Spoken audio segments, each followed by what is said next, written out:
And ahead of Election Day, we are continuing to check the facts on the advertisements and the billboards making claims both for and against candidates and issues you can expect to see on the ballot come Tuesday.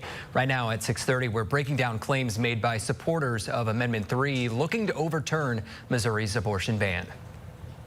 Amendment 3 keeps politicians out of personal decisions.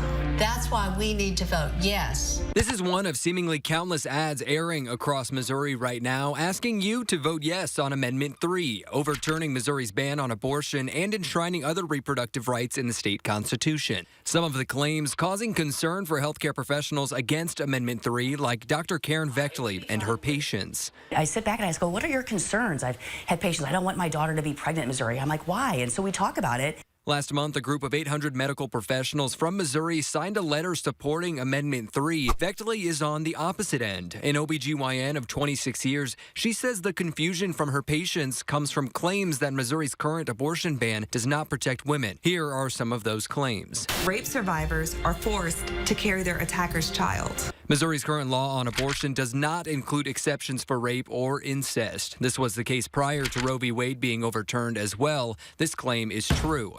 With no exceptions for rape, incest, or women's health. Other ads from the campaign behind Amendment 3 also claim there are no exceptions for women's health. Looking at the law, we can see there are exceptions for medical emergencies during pregnancy, but what do those emergencies look like? Situations where usually pre-viable, a mother is hemorrhaging. An infection tends to be the bigger one. Unfortunate second trimesters where maybe the water has broke and the mom is infected.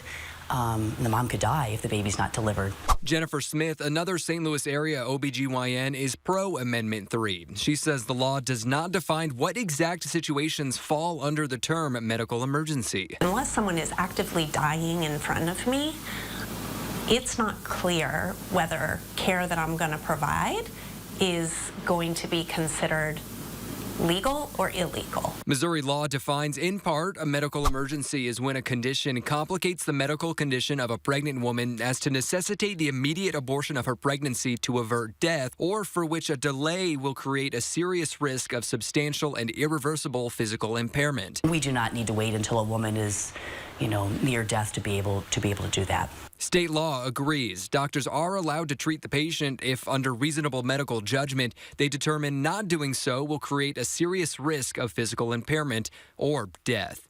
We call this claim false. We lost a wanted child due to an ectopic pregnancy. I had my faith. I also had amazing doctors who saved my life without fear of breaking the law.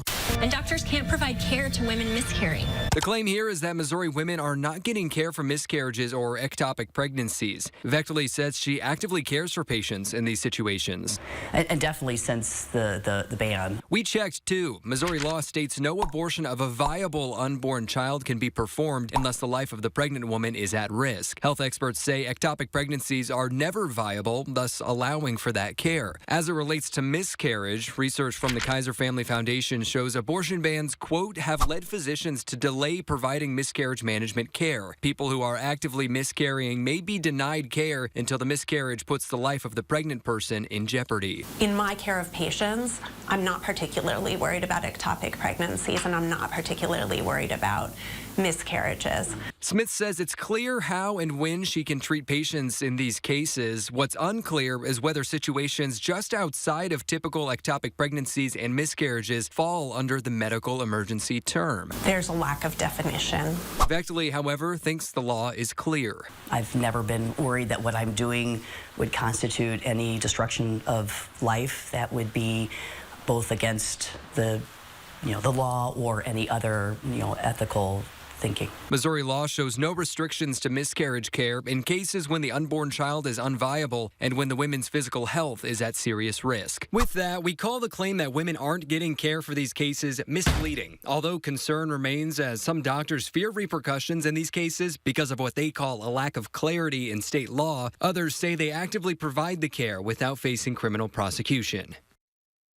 We did some more digging and discovered there is a federal law called EMTALA that says doctors are breaking the law if they refuse an abortion when a woman is having a medical emergency, providing an additional layer of protection to women seeking care.